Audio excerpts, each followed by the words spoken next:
Video शुरू करने के पहले एक बात, यह वीडियो बनाने में बहुत मेहनत लगती है। अगर आपको यह वीडियो थोड़ा भी पसंद आए तो इस चैनल को सब्सक्राइब जरूर करना। धन्यवाद।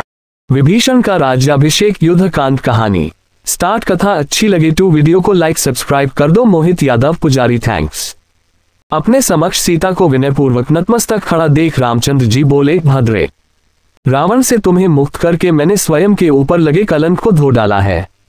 शत्रुजनित अपमान और शत्रु दोनों को ही एक साथ मैंने नष्ट कर डाला है। इस समय अपनी प्रतिज्ञा को पूरी करके मैं उसके भार से मुक्त हो गया हूं।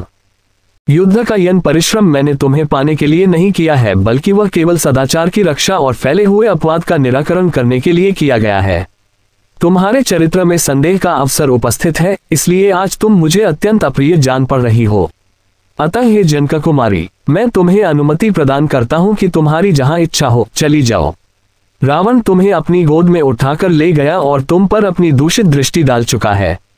ऐसी दशा में मैं फिर तुम्हें कैसे ग्रहण कर सकता हूं? मेरा यह निश्चित विचार है। अपने पति के ये वचन सुनकर सीता के नेत्रों से अश्रुधारा बह चली। वह बोली, वीर, आप ऐसी अनुचित कटु बातें सुना रहे हैं जो निम्न श्रेणी का पुरुष भी अपनी निम्न कोटि की स्त्री से कहते समय संकोच करता है। आज आप मुझ पर ही नहीं, समुचित स्त्री जाति के चरित्र पर संदेह कर रहे हैं। रावण के शरीर से जो मेरे शरीर का स्पर्श हुआ है, उसमें मेरी विवशता ही कारण थी, मेरी इच्छा नहीं। जब आपने मेरी खोज लेने के लिए लंका में हनुमान को भेजा था, उसी समय आपने मुझे क्यों नहीं त्याग दिया? इतना कहते कहते सीता का कंठ अवरुद्ध हो गया।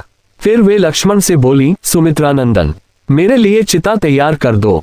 मैं मिथ्या कलंक से कलंकित होकर जीवित नहीं रहना चाहती। मेरे स्वामी ने भरी सभा में मेरा परित्याग किया है, इसलिए अग्नि प्रवेश ही मेरे लिए उचित मार्ग है। लक्ष्मण ने दुखी होकर श्रीराम की ओर देखा और उनका स्पष्ट संकेत पाकर उन्होंने चिता तैयार की।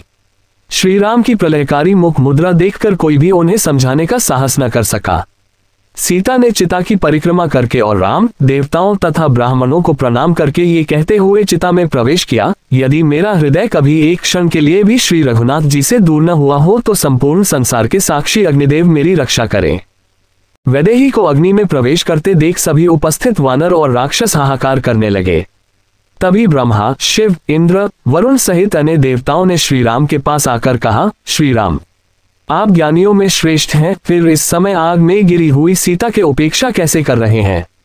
आज आप ये साधारण अज्ञानी मनुष्यों जैसा आचरण क्यों कर रहे हैं?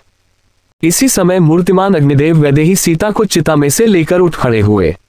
उस समय सीता जी प्रातःकालीन सूर्य की भांति कांतियुक्त प्रतीत हो रही थीं। अग्नि ने रघुनाथ जी को सीता को सौंपते हुए कहा, श्रीराम, आपकी पत्नी सीता परम पतिव्रता है, इसमें कोई पाप या दोष नहीं है, इसे स्वीकार करें। अग्निदेव के वचन सुनकर श्रीराम ने प्रसन्नतापूर्वक सीता को स्वीकार करते हुए कहा, मैं जानता हूं सीता बिल्कुल पवित्र है। लोगों को इनकी पवित्रता का विश्वास दिलाने के लिए मुझे ये परीक्षा लेनी पड़ी। आप सब लोग मेरे हितैषी हैं, इसलिए कष्ट उठाकर इस समय यहाँ पधारे हैं। राम के वचन सुनकर महादेव जी बोले, श्रीराम, दुष्ट दलन का कार्य संपन्न हुआ। अब आपको शीघ्र अयोध्या लौटकर माताओं, भरत, पुरवासियों आदि की व्याकुल प्रतीक्षा की घड़ियों को समाप्त करना चाहिए। देखो, सामने आपके पिता दशरथ जी विमान में विराजमान हैं। महादेव जी की यह बात सुनकर लक्ष्मण सहित रामचंद्र जी ने विमान में अपने पिता को बैठा देखकर उन्हें सादर प्रणाम किया। महाराज दशरथ ने उन्हें आशीर्वाद देकर स्वर्ग को प्रस्थान किया। दशरथ के विदा होने पर देवराज इंद्र ने कहा, हे रघुनाथ, तुमने राक्षसों का संहार करके आज देवताओं को निर्भय कर दिया, इसलिए मैं तुमसे बहुत प्रसन्न हूं। तुम जो चाहो वरदान मुझसे मांग लो।